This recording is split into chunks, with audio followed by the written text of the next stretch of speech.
There's no greater power than love, and you can always do anything. There's nothing that we can't do. Even if you just do something small for your neighbor, for the person sitting next to you, for the person who lives next door to you, even if it's bringing in their groceries, even if you just open the door for somebody at a restaurant or smile at the person who's checking out, you might make their day.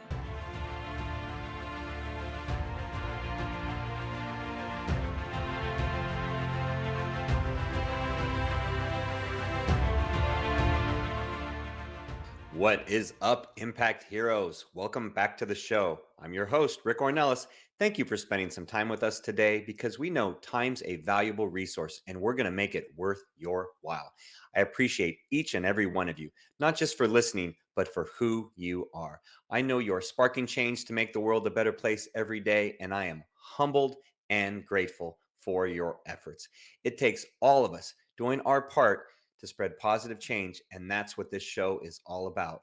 Motivating you with stories of struggle, courage, and hope to empower you to make a difference in your life and the lives of others. In case you missed it, Many people feel, as I once did, that they're too small to make a difference. What can the world become if everyone starts believing that they can impact the future in a positive way, as you have? That's a great question. The world could become a community, and I think we could be a place where dialogue and sharing of experience is valued rather than arguing and trying to promote one thought over the other. Especially in our nation today, what we're seeing is more division than unity.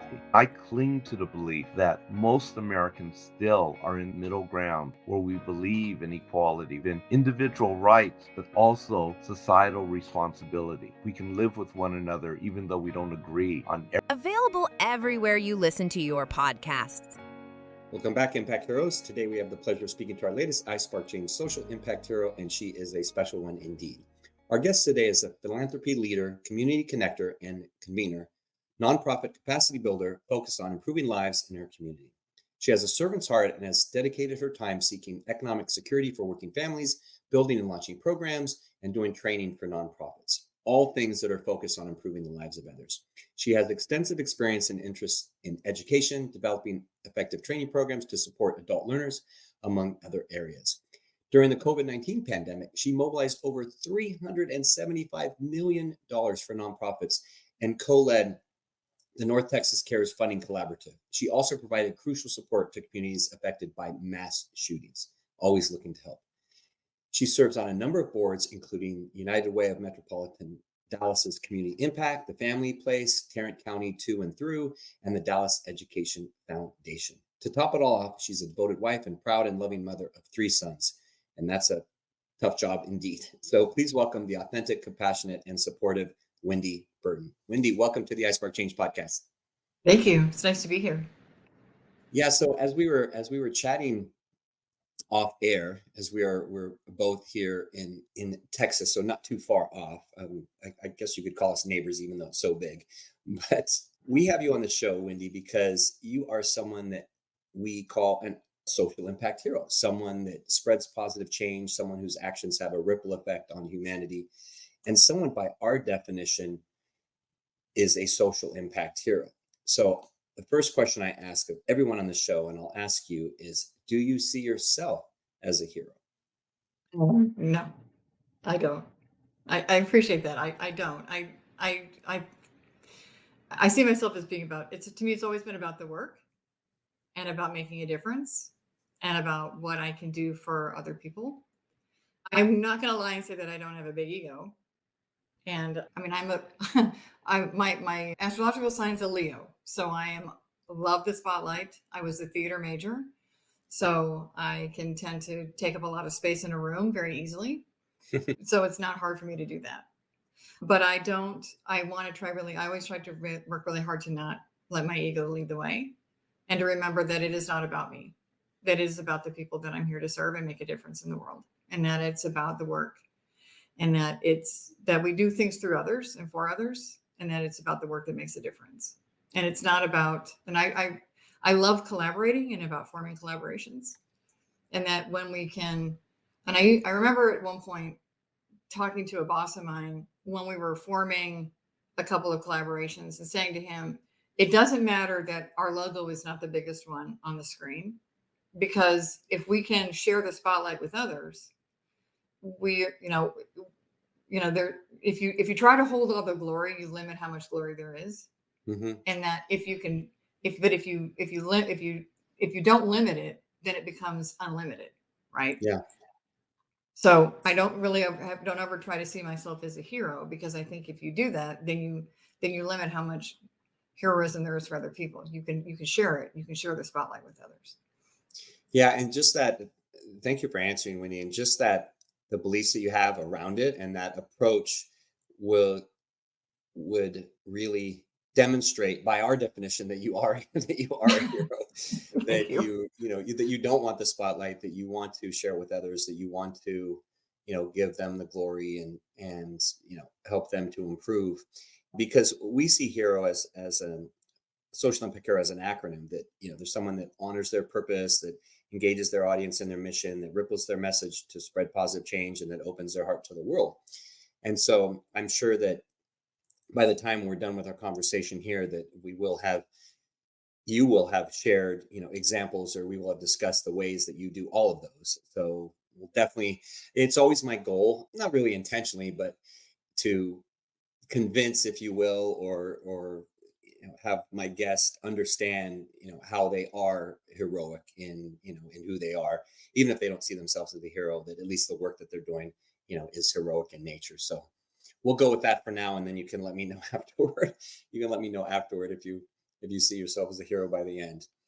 So one thing that that I always find fascinating, and our listeners do as well, is how our guests started doing the work that they're doing, how they became a hero by our definition.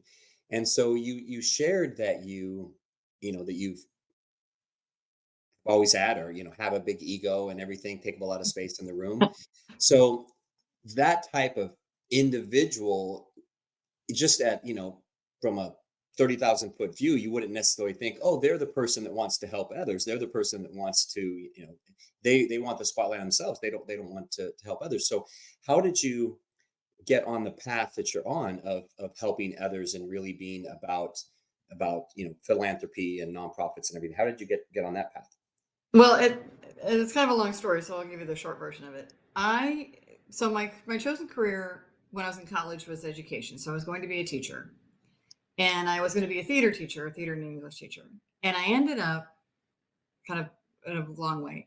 Ended up in Texas after the school year had started. So I ended up falling into a corporate career because the school year had already started. And I was working at a very large company in Plano called EDS, Electronic Data Systems, that doesn't exist anymore. And I kind of BS'd my way into a job telling them I knew how to use computers, which I did not, because I was Yeah. a theater major. I could sew, and act, but I could not type on a computer.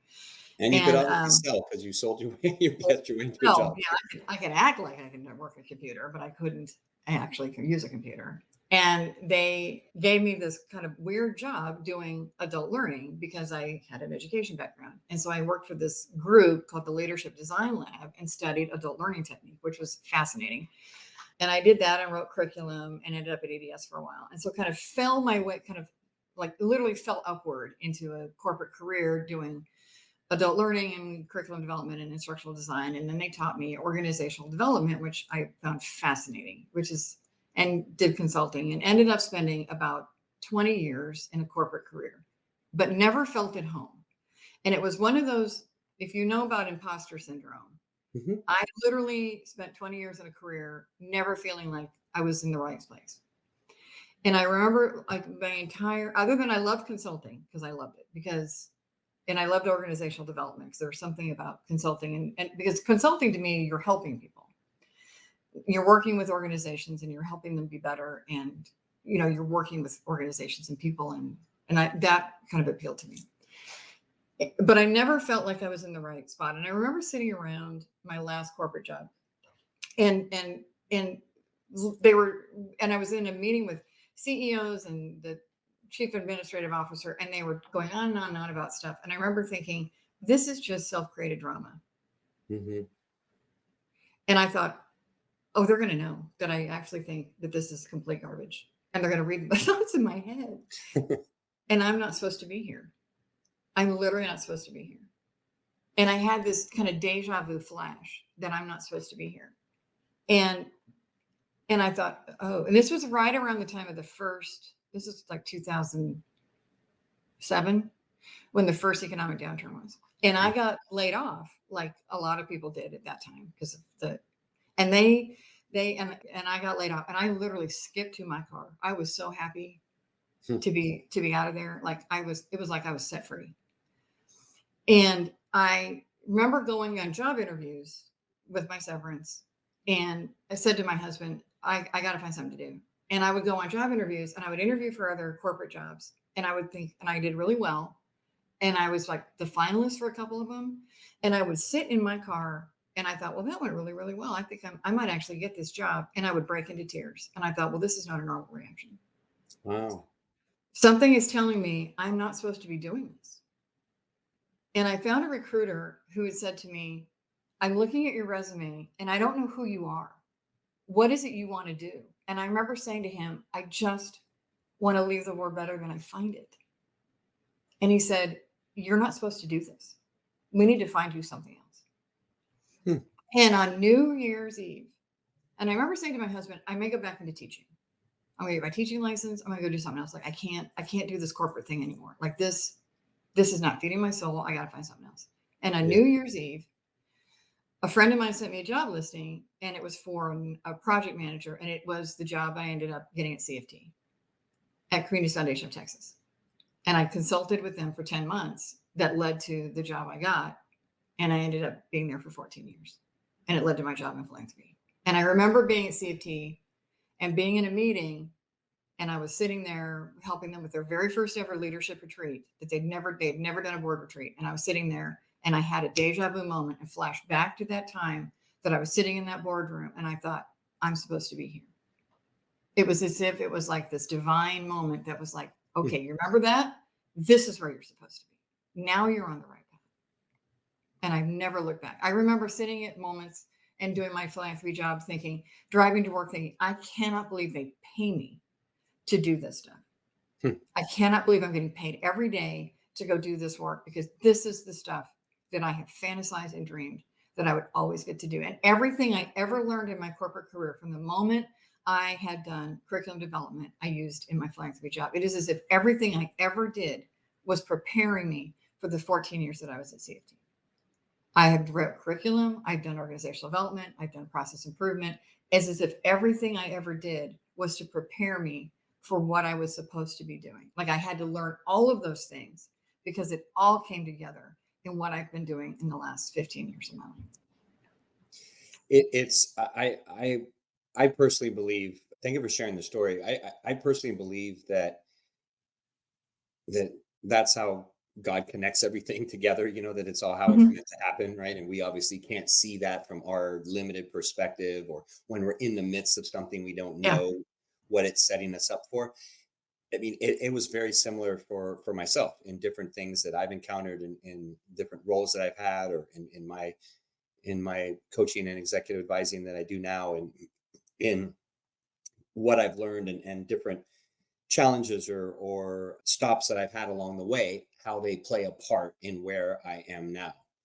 And I think what stands out for me in everything that you shared, Wendy, is that you had that awareness of not really feeling in, lack of congruency with where you were to be, and how to get out of there, however it happened, right? Got laid off, or you knew you didn't belong there.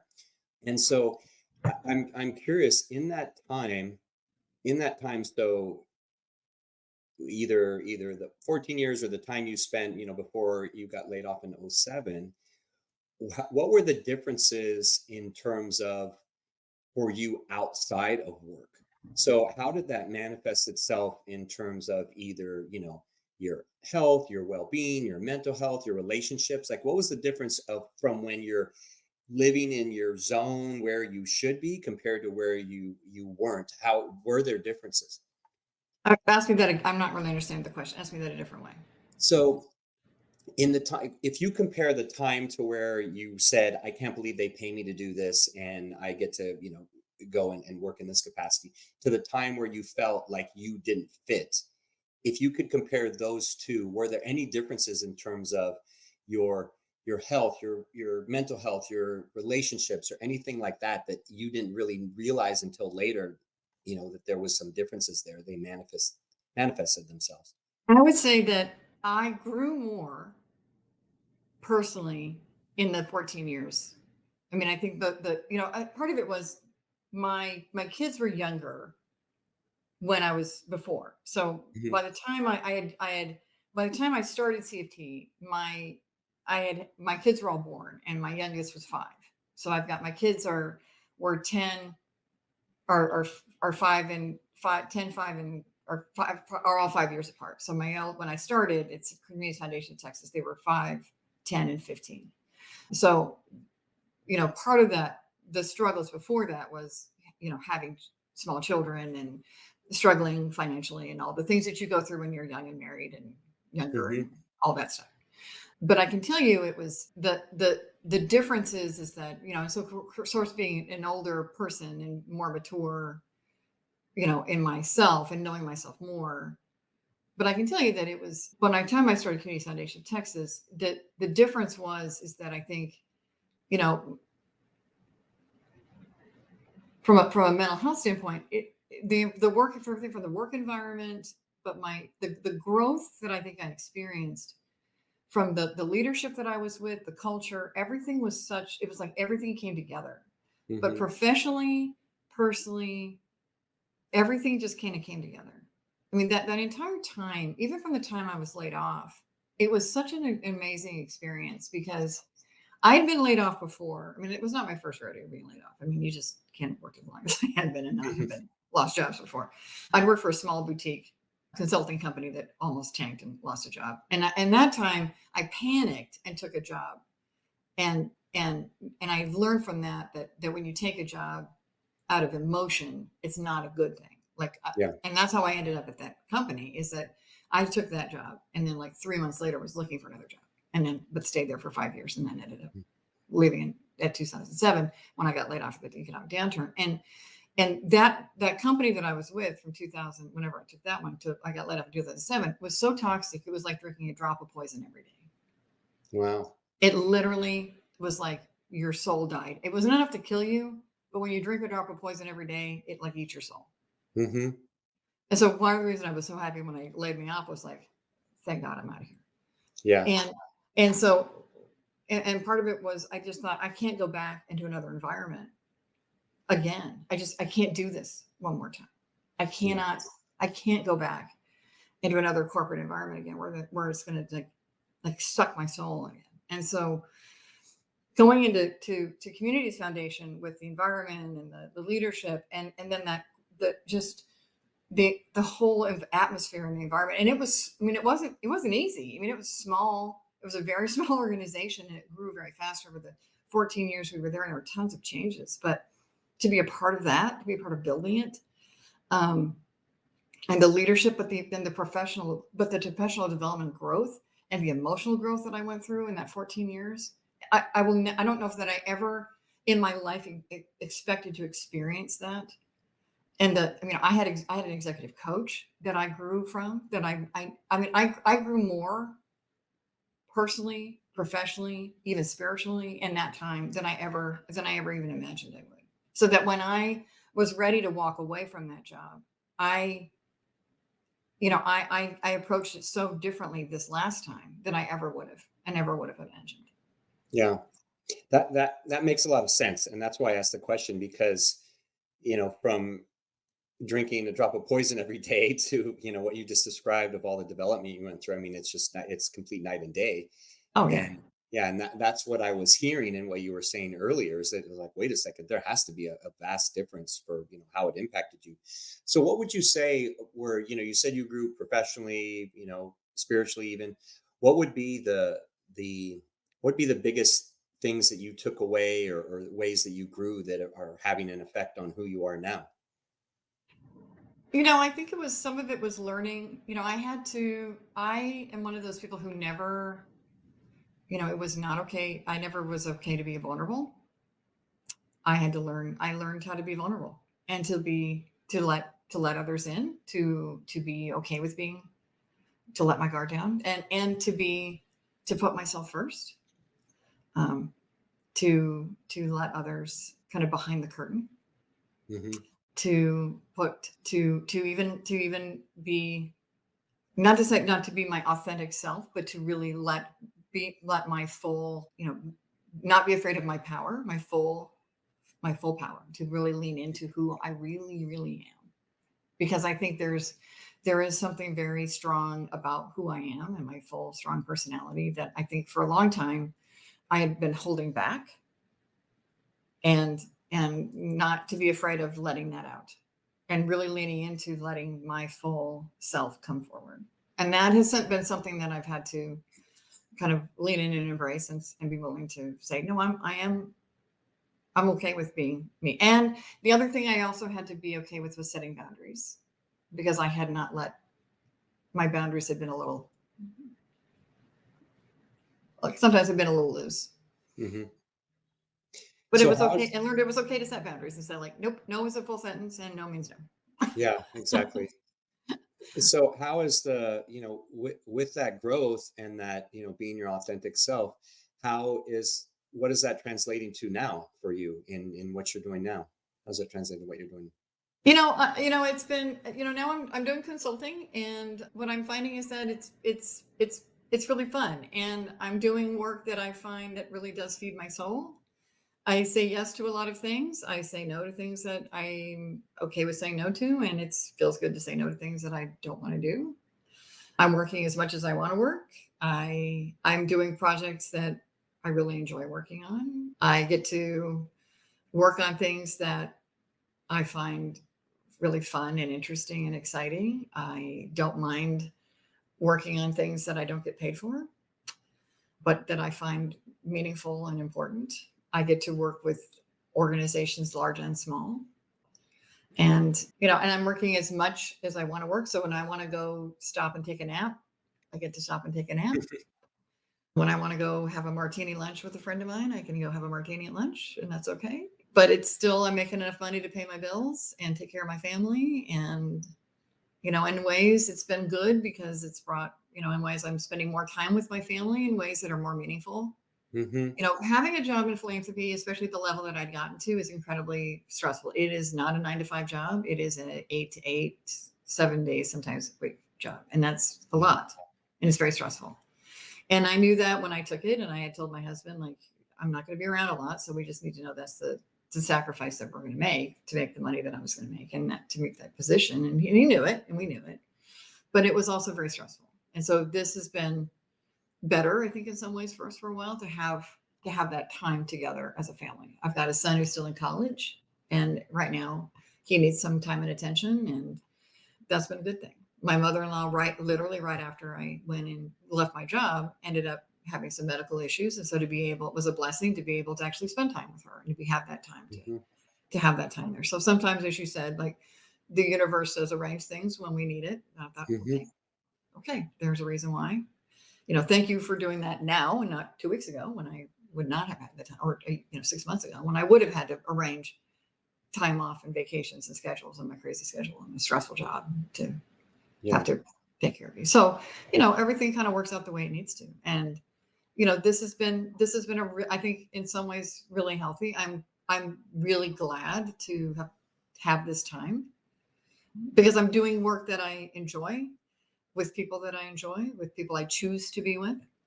And it's nice to have choice. Hmm. What one thing that I hear in what you're sharing, Wendy, is one thing that comes to mind in everything you're sharing is fulfillment. Is Hmm. that you're fulfilled in many ways right now? And Yeah. so would you agree? And what Yes. how is that different from what it was like? What your definition of fulfillment 5 years ago compared to now? I think I think I was fulfilled. I think it's just a different kind. It's a different, because I think I loved what I was doing when I was working full time, and I loved, it's just different. I mean, I loved what I did. I loved having being at Communities Foundation of Texas. I wouldn't have given up that time for anything. I loved the people I worked with. I loved the fund holders and the staff. And, what's been nice is that those relationships haven't ended. I just am doing it in a different context, in a different place. Yeah. I don't have the stress of having to, show up every day at an office. And even 5 years ago, we were about to go into a pandemic, which was a completely different, Sure. animal. And that was crazy. So, I don't have I don't have a board I have to answer to. I don't have, our office hours I have to meet. I don't have to, I don't have a lot of the same responsibilities that I have. I have a lot more flexibility with my time and the kinds of projects I get to choose. So it's a trade-off. Yeah, for sure. And I'm sure the family time and everything is Yeah. worth a ton, right? Absolutely. It's worth a ton. So what would you say, in the beginning, you said something about how, and I even said in your bio, how, you've been someone that, wants to make an impact and everything and serve others. So what would you say is your current purpose for where you are today, in your life? That is a great question. I ask myself that a lot. I don't know that I've fully answered that question yet. I think I'm still trying to figure that out. I don't know. I don't know that answer. I think I'm still trying to figure out what my purpose is. I think my purpose is still, I think I'm a convener. And I think I'm really, my superpower, if I don't know what my purpose is, but I do think my superpower is bringing people together. Mm-hmm. And the things that I do really well is bringing different disparate groups of people together around an issue or a topic, and kind of getting us all to move down the road together. And Yeah. I think that's been my purpose. And I think that's my superpower. And I think that's still my purpose. And I don't know where that's going to lead me. So that seems to be the projects that I've got going on now. Most of those are really seem to be centered around a lot of those. Mm-hmm. So that seems to be my purpose right now, is doing a lot more of that in a couple of different places. So maybe that's my purpose right now, is a lot more convenience on different things. And I think that for a lot of us, and it was this way for me for many years, is that I used to think that, purpose is something that you have to find, like this pot of gold at the end of a rainbow, right? And then what I realized in my journey, especially over the past, we'll say 5-6 years, is that I now believe that purpose is something that we create on a daily basis, that we create through our actions, through our impact, through the lives that we touch. And so by that definition, then you're creating your purpose every day, right? In what you're doing now, you're creating your purpose. And then a further extension of that is, what I found is that when you do create that purpose, that's where that fulfillment comes from. So if you have that fulfillment, which you said you have, if you do feel that way, then that's a telltale sign that you are creating that purpose, that you are living in that purpose. So hopefully that helps. Yep. Number 3 son just walked in the door. Oh, there you go. You're tall. Yeah, very, very cool. So I have 3 daughters, no sons, but 3 daughters. Yeah, they're all probably around the same age too. Yeah, he's very tall, so he's Yeah, exactly. Not hard to miss. So we'll establish that you are, honoring your purpose and everything. So one thing that we like to talk about on our show are those spark moments in life where, you talked about the personal development, you talked about the people you worked with having an impact and everything. And the spark moments are those times where our actions or the actions of another have that ripple effect that goes far beyond the initial act, where, it was something that someone did or something that you were able to impact another life.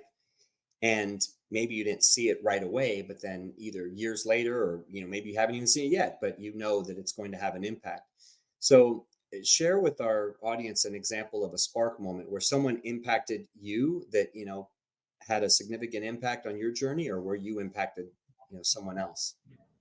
Oh my gosh. We should give me this question before so I could think about I purposely don't do that. it. I want that authentic Wendy. I think about the one that would be there's probably a couple, but I think about like I told you about when I was sitting in my executive coach's office, my recruiter's office before I started at Communities Foundation. And he was this wonderful man named Adolf Holstein. He was a executive recruiter, and he had called, I'd gotten a call from him randomly, and I was looking for work, and he had called me and he said, I got your resume in line. Would you want to come in and meet with me? I'm an executive recruiter. And I wasn't working. And I said, sure. So I came in and met with him just because I, needed to check off so many boxes because of unemployment. And he was this very large African American man. And he said, I'm reading your resume and I don't know who you are. And I literally broke into tears Wow. and started crying. And he goes, okay. And he said, this does not happen in my office that often. So tell me what it is you want to do and what it is you want to be. And he and I started having this very deep, very kind of esoteric spiritual conversation. And I realized that he's not like every other executive recruiter. And he studied Wayne Dyer and all of these things. And he said, let's talk about who you really are and who you really want to be. And he put my resume aside and he said, what is it you want to do? And I said, I want to make a difference in the world. I want to make the world a better place. And I said, but nonprofits don't hire people like me. And he said, we're going to find ones that do. And so from then on, Adolf and I became he was my mentor and became best friends. And he turns out that he and I had all these other friends and were connections to. I joined a board, and one of Adolf's friends, who actually was sitting at that day, I didn't know it, but had been sitting down the hall the day that I was there. And when I joined the board, his name was Chuck. I was telling him, and he goes, you were the one. Adolf talked about you all the time, that you were the one that was sitting in his office crying. And I learned about this years later. And he said, you made such a big difference in his life. Adolf wrote a book. And then I was working at CFT, like 2 facilities managers later, she said, I was talking about him. And I remember this friend of mine, Adolf, and she goes, are you talking about Adolf Holstein? And I said, yeah. She goes, I knew Adolf Holstein. So he had permeated my life. And I had never forgot the stuff he said. And then another person who came up that sparked something later was when I left my job, when I got laid off from my job, my insurance job, like my last corporate job, which was so toxic.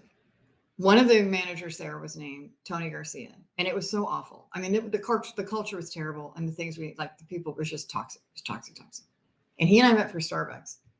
And one of the things he'd said to me is he said, one of these days, we're all going to have to reckon with how we treated each other and treated people to survive in this culture. And I remember saying, oh, what are you talking about? And he goes, you and me, everybody, we're all going to have to reconcile that. And I remember thinking, he's right. And I spent time in that time that I was there trying to figure out how to purge my soul. I walked labyrinths. I went through this whole kind of spiritual journey. And part of what I did is I wrote a letter to one of my bosses who I had treated really badly, asking her to forgive me for how I had treated her.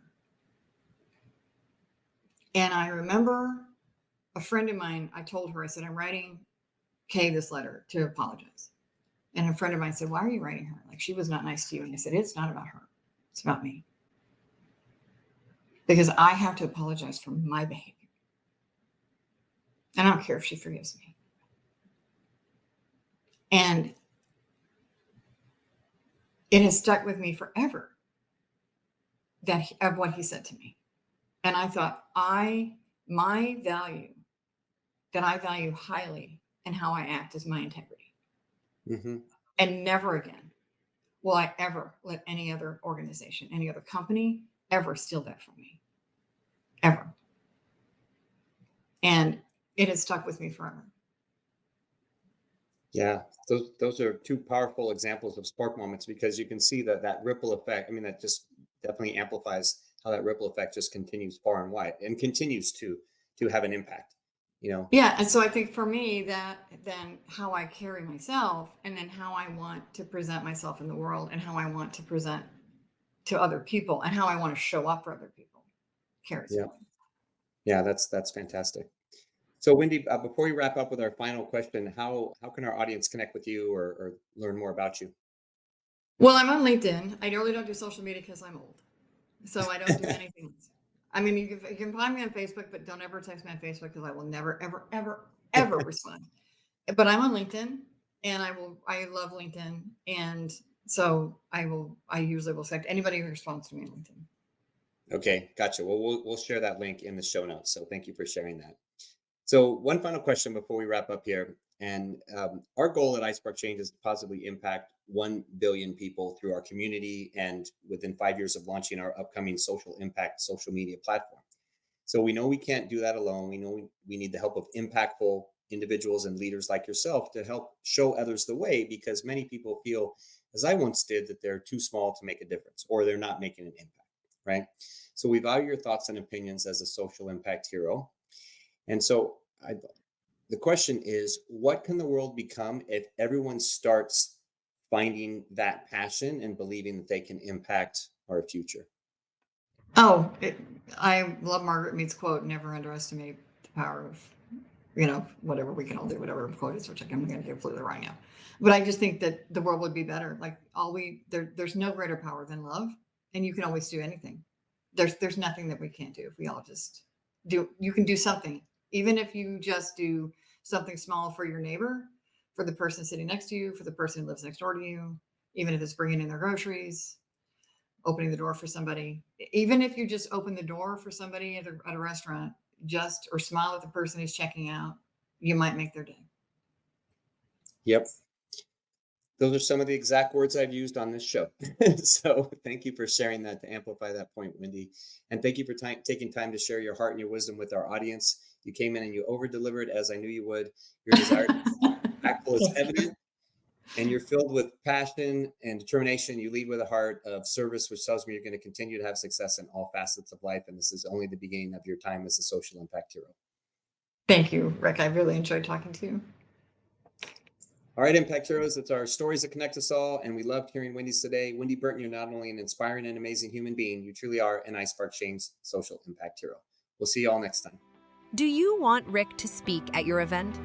Here's what others have to say. Did not know his story, and it was so inspirational, and his presence on stage, his authenticity was just incredible. Performance made me feel some type of way. My name is Craig Siegel. If you're looking for a speaker for your next event, hire Rick. I promise you this, you will not be disappointed. Visit rickcornelis.com to book him today. Remember, Impact Heroes, every positive action can be a spark moment that has a ripple effect that spreads far beyond the initial act. So go out there and spark change. Don't forget, if you enjoyed this episode, then please smash that 5-star rating on iTunes or Spotify and leave a review. We value your comments and we want to hear from you in the community. Thank you for listening. God bless you, and we'll see you next week on the iSpark Change podcast.